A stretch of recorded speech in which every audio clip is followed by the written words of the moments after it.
welcome back to another edition of ACN Live, Real Talk, Real Stories. This is our first one for 2026. My name is Advita Patel and I am one of the co-founders of the Asian Comms Network. And we show up on these lives every other week talking to some incredible members and volunteers and supporters, which is all three of Padma, which I'm going to ask her to introduce herself in a second, to make sure that you understand their story, their background. And we're also going to share some top tips, some advice, and some techniques. Today's session is going to be focused on career development and career progression. And we have the wonderful Padma Knowles, that is not only a member of the ACN, but she's also our career guru. Welcome, Padma. How are you? I'm good. How are you? Thanks for having me. Yeah, excited to have you here. So for those folks who don't know who you are, do you want to tell them a little bit more about yourself? Yes, I'd love to. Thank you. So I'm Padma Knowles. I'm a career coach, an ICF accredited career coach, and I work with senior people within marketing, PR, comms, those creative sectors, to help them basically land the jobs that they deserve and that they deserve and that are worth, that value them. Stop people from being overlooked, and actually do things that light them up, as opposed to climbing that traditional ladder that a lot of people feel, especially from certain backgrounds, feel that they have to be deemed as successful. So it's creating space for those people that want to explore those options, but also from over 25 years as a ex-recruiter, ex-talent acquisition leader, worked in corporate leadership. So I've seen the job market from all different angles, which really helps when I'm coaching. Yeah, amazing. I was just about to ask you, actually, how did you get into career coaching? Like, what was your kind of big calling in life to support people find their calling? And also, like you said quite clearly, a lot of folks believe that they have to follow. We spoke about it last Thursday. So just for those of you who don't know, Padma and I were on a panel last Thursday, our first in-person ACN event, where it was all about career progression and career development. And we had a conversation on the panel, didn't we, Padma, about the traditional route we believe we have to take to be successful in our career. And I think when you are someone who is underrepresented or marginalized in the workplace, you end up following a pattern of behavior that you believe you have to follow to succeed, because everyone else seems to be doing that same thing. So for you, I suppose you said just then, 25-year career in recruitment, in talent acquisition, in other kind of roles in between all of that. And then you chose to become a career coach. And you shared a little bit of your journey on the panel. So what was your calling to become this career coach and take you away from the traditional route of leadership, as many of us sometimes do fall into? Yeah, no, that's spot on, isn't it? That we do fall into it. I think it was a bit of an accident, actually, as these things often are. I think when I link it back, I think one of my non-negotiable core values has always been fairness. I didn't really realise that, but a lot of my decisions are led by fairness, and that I didn't really think much of it. I just kind of was doing my own thing, and then I left corporate roles to set up my own agency. Gosh, I think 2016, which was a huge leap for me at that point, and did that, going along swimmingly, and then COVID happened. And it all went down the pan pretty much overnight. It was a horrid time. And I am a trustee for a women's charity called SmartWorks.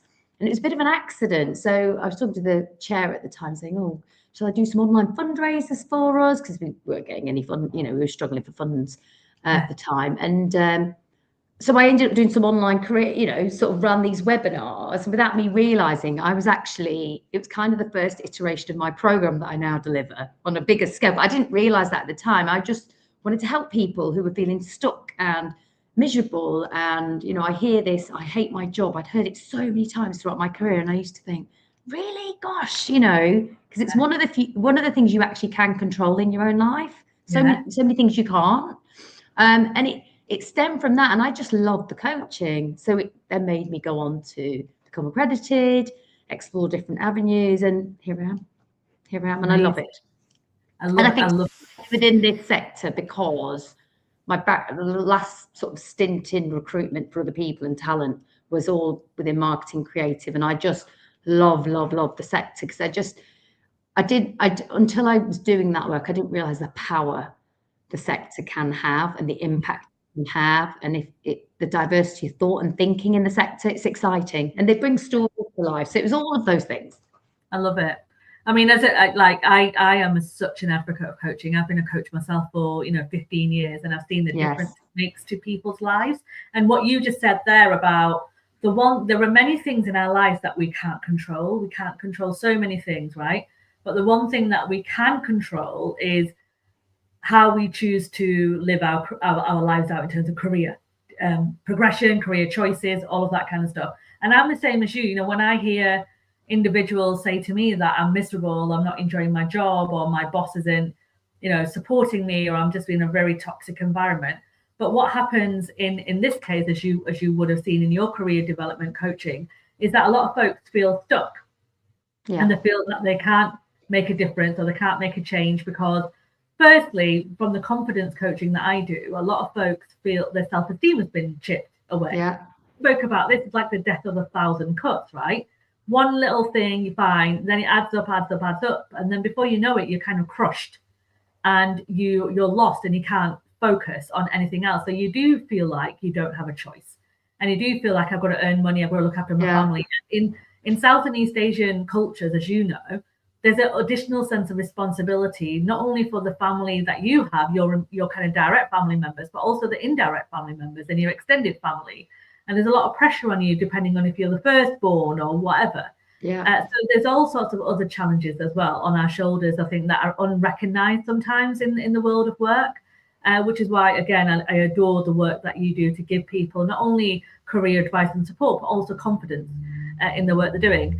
So, as I said, when I introduced you, you are our career coach for the ACN community. So our circle members have the opportunity to book in some time with you to discuss some of the challenges that they may be facing in their workplace.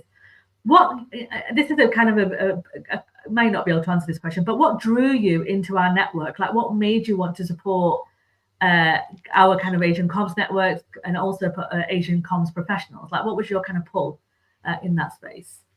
Gosh, honestly, I think many things, but I think, first of all, I'd seen you guys on LinkedIn, yourself and the other co-founders, and Shayoni, and inspiring, it was absolutely inspiring to see what you're doing. And I think, if I'm honest with my background a little bit, I've been one of those people who shied away sometimes from the Asian culture. I have, if I'm really honest. But I think as I've got older, you become more confident and clearer on your identity. I was like, actually, I want to embrace this. Like, I want to, there's a space for this as well. And I'd seen you guys on LinkedIn and love what you were doing. And you're obviously in the space that I work in anyway. So you've seen all these amazing voices that you're drawing attention to in the most positive way. And actually, the need for those voices is so important. We need those stories to be told, don't we? And I wish I'd had it when I was younger. To seed voices of diverse voices in the space, to also, I've been in rooms where I've been the only, even just this morning, in fact, as I just said to you earlier, and it's lonely, it's uncomfortable, you second guess yourself, and actually, if I can play a tiny part in helping those people, especially in the ACN community, they're so welcoming, kind, smart, really smart and ambitious. If I can play a tiny part in helping them realize their worth and step into that next leadership role, become better versions of themselves, but ultimately give them the voice, the confidence to use their voice. They've got a voice. It's just having as I put it, the strategic positioning so that they know how to use that voice with impact. Because they're more, the people I've spoken to so far from the community are really, really smart. They're really smart and special. And I think it'd be a waste for them not to share their talents. And they talk about this gap a lot that they seem, that sort of the people that I've spoken to, not just within the community, wider than that, they speak about this gap. And then when you unpick and you go through the work, there is no gap. There is no gap. it's the confidence, as you've mentioned, and, which is why your work's so important. It's the confidence, it's the self-esteem, it's the work, but also, there's a narrative, especially for women, but in our culture too, where it's work really hard, just get your head down and work really hard and you'll get noticed. That's just not true. It's not. So it's actually how to empowering people and this community to use their voice comfortably in a way that's authentic to them, so that they do get noticed and stand out and get what they deserve. So there's so many factors, but it was the people. Honestly, it was the people I met at your event in London last year. I just was like, oh, it made you tingle. And then the event we did last week, I mean, the other people on the panel were just brilliant, but everybody in the room really has each other's back. And it was really authentic, and people really shared. And I mean, you must feel this too. I think it's a privilege when people share their stories with you. Oh, 100%. Yeah. And this is why I love our community. And what you've just said is spot on. As a South and East Asian professionals, and, even others from underrepresented groups and marginalized communities, we often wait to be asked to put ourselves forward, right?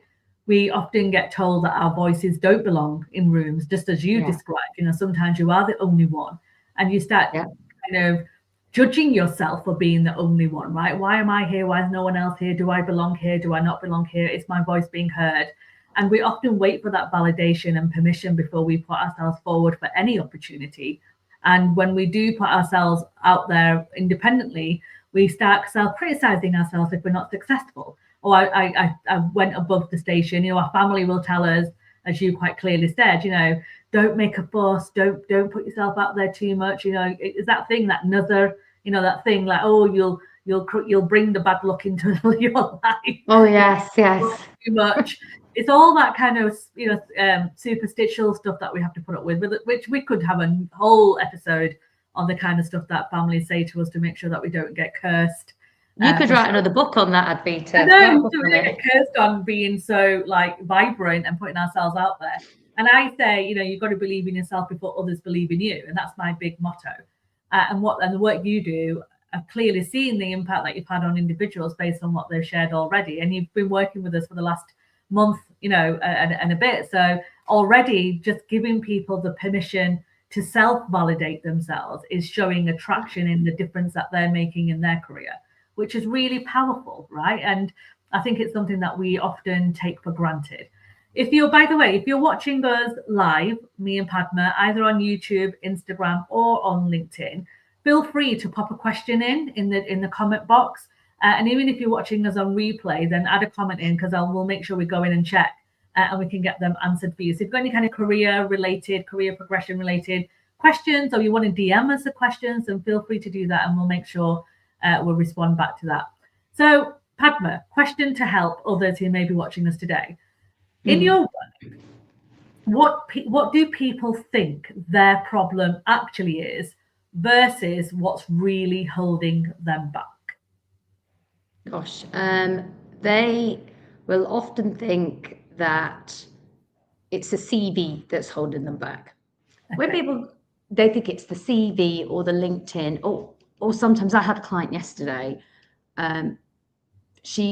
Because the hiring system is so broken, quite frankly, university at the moment, it is utterly broken. It's not working.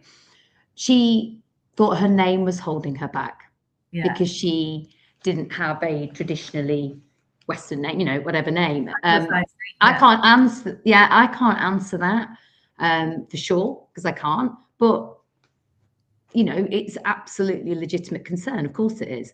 But I think what really holds a lot of people back, they think it's a CV or the LinkedIn or whatever, but actually it truly, truly is. They're waiting to be ready. And they're trying to fix everything. And actually everything's there. You're never ready. And I think a lot of people think, when I've got X, Y, and Z, I'll be confident. But as you know, confidence, it's a skill, isn't it? It's a skill you practice and you learn. It's not a destination. It's not a oh, I've arrived, I'm confident, if only. So I think they're waiting for this moment and think the CV and the LinkedIn will fix it, but actually it's the narrative behind it. It's the narrative of what you're telling yourself and really recognizing your own worth and giving yourself permission to pause and recognize your own worth. But also, if there is a place you want to, a role you want to land, and you haven't got the skill set, it's just acknowledging there might be a gap and actually just working on that, which is totally understandable. So, and normal. So that's what I think it's the narrative you tell yourself that is that real issue, and those limiting beliefs. Yeah. And that's again spot on in terms of it isn't often the CV or LinkedIn, actually. I mean, obviously, there are some CVs on LinkedIn that need polishing up because you undersold yourself often rather than oversold yourself, in my experience anyway. But often it's how you present yourself is what I've noticed in conversations and interviews that you are going into. Like, you're always slightly hold yourself back, especially Padma, and we spoke about this on the event on Thursday, when you faced multiple rejections. And when you have faced multiple rejections, you do start thinking that it could be something to do with your name or your age or your gender or your sexuality or your race. Well, of course you would, right? Because you're a bit like, hang on a minute, I've got the experience, I've got the skills. Why is it? And we know, both of us know, we've been around long enough to know this, that of course there's prejudice and bias in the system. And we know that people sometimes intentionally, sometimes unintentionally make decisions based on the characteristic that they relate to the most. And we've seen that play out in studies and research. So we do doubt ourselves a lot in those situations. But I say rejection is redirection. Go where you're celebrated, not tolerated. If that's their behavior in that first instance, then what would it be like if you were to work in that organization? So universe always sends us these signs, right? That maybe that place wasn't meant for you, and getting frustrated and angry is only going to impact you directly. And I think we have to do the educational element, which is what the ACN does. So we try and educate employers about bias and making sure that they are fair and transparent in their process. But we also, to your point, want to invigorate and encourage our members to believe in themselves more and not hold themselves back or think that they can't do it because the system is against them. There are plenty of people who can support. There is, and I think it's a balancing act. I mean, I'm not here saying that your CV and LinkedIn don't play a massive part. They do. They're a part of the jigsaw of the job search career puzzle. They're an important, valuable part. But I think the narrative that you tell yourself and those limiting beliefs come first, and that's the bit people skip. They want to go straight to the bit that the employer or whoever's going to see. But actually, you need to do that. I truly believe you do that groundwork first, truly understand your impact and skill set. Your confidence just improves. It really significantly improves. And then when you're looking at your CV and LinkedIn next, the lens on it is so different from you because you see your value. So then you approach those tools, if you like, that are part of the bigger strategy. You approach those tools, you fix them, but it's because you've got the right mindset in the first place. So that's where it begins. Exactly. Perfect. What advice would you give to people who are doing great work, like you said, doing great work, delivering great projects, putting themselves out there all the time, but they are not being recognized for it? By their current employers? Yeah. So, like you, I mean, it's happened to me. I'm sure it's happened to you as well. Like, you're kind of churning out all this incredible work and you get the odd thanks here and there. But when it comes to actual decision making for promotion opportunities or projects and things like this, then you don't get the recognition or you don't get invited into those rooms. Like, what do you do? How can you get recognized without shouting, like screaming about it or getting annoyed about it? Like, how's the best way to get that recognition if you're not getting the recognition? No, good question. Stop waiting for recognition.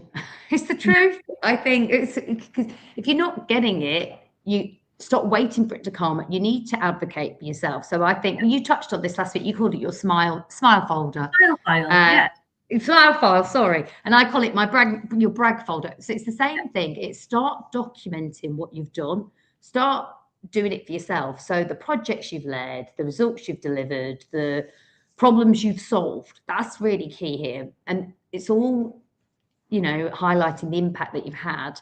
And then make it visible. Then make it visible in the ways that you can. So whether it's a case study on LinkedIn, whether it's a thought leadership piece, whatever it looks like for you, whether it's a social media post, whatever it looks like to you, start making your work visible and advocate for yourself. You know, if you're in a situation where you can have regular conversations with your manager, do track. And also, I think a lot of people go to their managers and want one-to-one and into one-to-ones, and there's almost an expectation that you think your manager's going to remember everything. They're not. They're just not, because they're thinking about themselves a lot of the time. Not in a. It's just the reality of being busy. So I think you need to, you got to remind them. You've got to remind them in the last month you've achieved X, Y, and Z. So document everything. You know, if you've saved the company money by avoiding a crisis, document it. Do you know what I mean? All those things, or, you know, you've been involved in a campaign that's driven significant ROI, whatever it might be, quantify it, document it, and remind your manager of what you've achieved. And update your LinkedIn and CV appropriately as you go through. And if you're still being ignored after all of those things, you know, and you've got a sponsor, or you might not, you know, whatever your situation is, maybe you're not in the right place, or maybe it's actually just a sign for you to go and find the right place, or a different place. You might have outgrown it. So that's what I'd say. Start documenting and advocating for yourself. Love that advice. And I think logging, I think, you know, we're always kind of, when you're ambitious and you want to progress, you're kind of moving on to the next thing quite quickly. And we don't often take, as you said earlier, that time to reflect. And having a smile file, which is basically a folder on my phone, and wherever you'll kind of have easy access to. So I have a folder on my phone with testimonials, quotes, pictures that motivate me.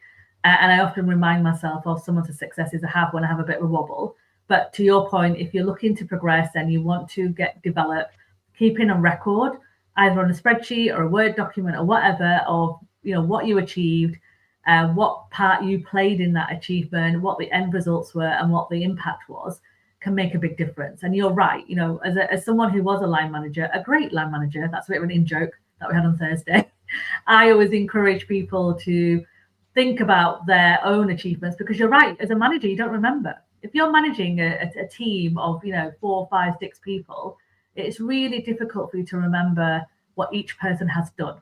As much as you have empathy, and as much as you care, and as much as you want your team to thrive, I can tell you, as somebody who's been in that position before, when you have lots of different moving parts, it's difficult to remember each person's achievement. So make it easier for your manager and write down those achievements and the impact you had, because it does make a big difference, 100%. It does. How can people, though, Padma, advocate for career progression without feeling awkward or pushy or uncomfortable? Because that is something I get asked quite a lot. Like, I don't want to be pushy. I don't want to seem ungrateful.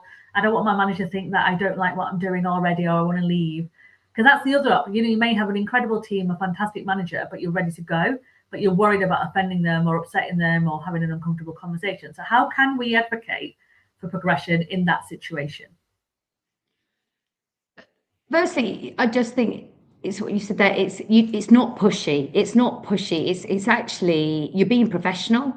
You're having a strategic conversation about your career and your career trajectory and what you want. And that's actually perfectly okay. It's normal. And I think you need to be clear on what you want progression to look like for you, and what success is, how success is defined to you. That's really important. But also what you want the outcome to be. I think that's really important. You need to be clear on those things first before you start advocating for yourself. I do, because it could be a promotion, it could be a pay rise, it could be a project you want to get assigned to. It looks different for all of us. Then schedule in a proper meeting with your manager, because I think this similar topic comes up when I'm talking to people about interviews, and they're like, I don't want to come across as arrogant or whatever. And I'm like, you're just sharing facts. It's a strategic conversation about your career, and you're simply telling them what you've done before. That's it. You just, and here's the evidence of what I've done. And because the managers don't remember, interviewers aren't mind readers. You know, so you need to share that. So I think if you can change the lens on the fact that this isn't pushy, that you're actually just simply sharing facts about something you've done, then I think and think about the language that you're using. You know, whether if you're having a conversation with a manager, for example, or you'll simply you want to have a conversation to discuss your career development or your progression.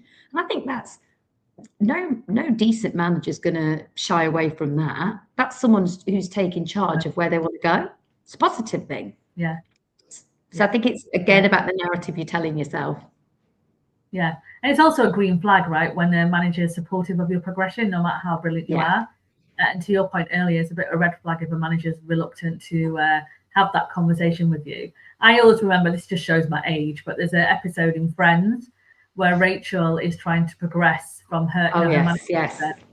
Rachel's trying to progress, and her manager's kind of like calling her out in this interview about how terrible she is and stuff like that. I mean, that is a clear red flag, right?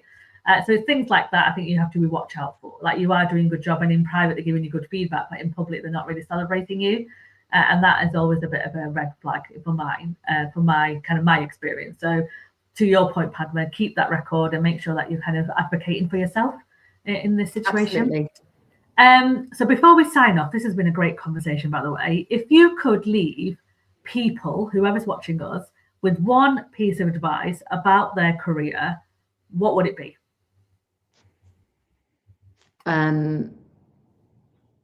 Well, two things. I know that's cheating, isn't it? Oh, I think two. Let me have two. One, I know I mentioned it last week. Be clear on your non-negotiable values. Yeah.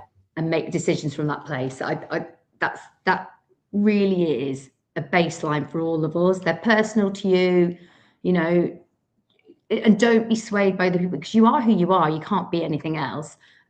If work-life balance isn't important to you, because it's not for everyone at different stages of their lives, that's all right. Whatever's right for you.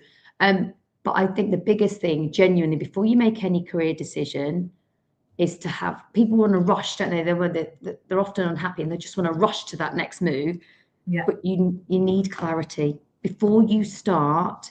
Have that clarity in terms of where you're going, what it looks like, who you want to be with.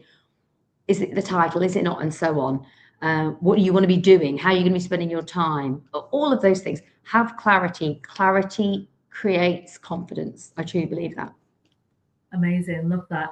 And then we've talked about everyone else's career and next steps. What's next for you, Padma? Me, honestly, I want to scale. This is my year of scaling. I've been on stop for many different reasons, life commitments, caring responsibilities, all of those things. So this year is my year of scaling and really helping as many people as I can in the marketing, PR, comms, creative sectors, land jobs that they deserve, and help them navigate what is a horrible job market. There's also a couple of other things I want to do, you know, in terms of initiatives I want to set up and programs to specifically focus on the 50+ market and so on. So there's a lot I want to do, but yeah, for now it's helping more people, scaling what I'm doing, and just one person at a time, just keep helping. Love it. Absolutely love it. And if people want to find out more about you, of course you are a career guru. So if you are part of the Asian Comms Network Circle membership, then you will have access to Padma. She's in our private WhatsApp community as well, where she hangs out, but you're also doing monthly sessions with some of our members. But where else can people find you if they want to find out more about the work you're doing? Yeah, the easiest place to find me is LinkedIn. I'm on LinkedIn a lot. I do need to venture to other platforms, I am aware, but LinkedIn at the moment, and I've got my Calendly link on there. So the easiest way to get in touch is to book a call in with me. I offer 20-minute free career strategy calls just to help you unblock, you know, your kind of biggest challenge in that time. So yeah, that's the best way to get hold of me. Thank you. Amazing. And we'll share the tags in our comments as well. And thank you so much if you've been watching us. If, like I said, if you've got any questions, any thoughts, any motivational advice yourself, if you've been there, please feel free to share it in the comments. It's always helpful to know how you kind of progressed in your career as well. We will be back in the next couple of weeks with another fantastic guest. Look out for that. If you're interested in joining the circle, then please do leave us a message and we'll get back to you with the link on how you can apply. It's a fantastic network of brilliant, remarkable, really smart individuals. And as Padma will attest to it, we've got some fantastic folks who are also giving and sharing their knowledge. So it's a collaborative workplace, right? A collaborative space, Padma, as we'll say. Yeah. I hope, anyway. I'll just put words in your mouth. It is. I know. I said it is. It is. It's really inspiring. I've been told. But no, it is. It's just got a lovely energy about it. But not just it's a really uplifting, powerful energy. Yeah. And that's what means it's really difficult to describe. When people say to me, "Oh, tell me more and describe it," it's quite difficult actually. Like the words you've used there are excellent examples: uplifting, energetic, vibrant, supportive, engaging. Those kind of words. But you have to be part of it to really get the true understanding of how incredible this committee and community are. So, interested, you want to find out more, please let us know. We've shared lots of different stories on our platform as well from brilliant folk like Padma.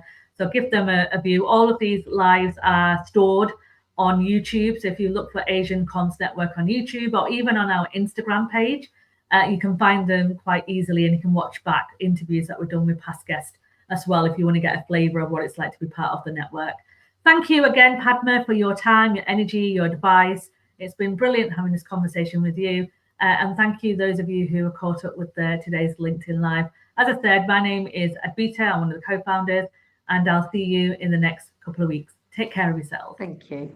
Thank you.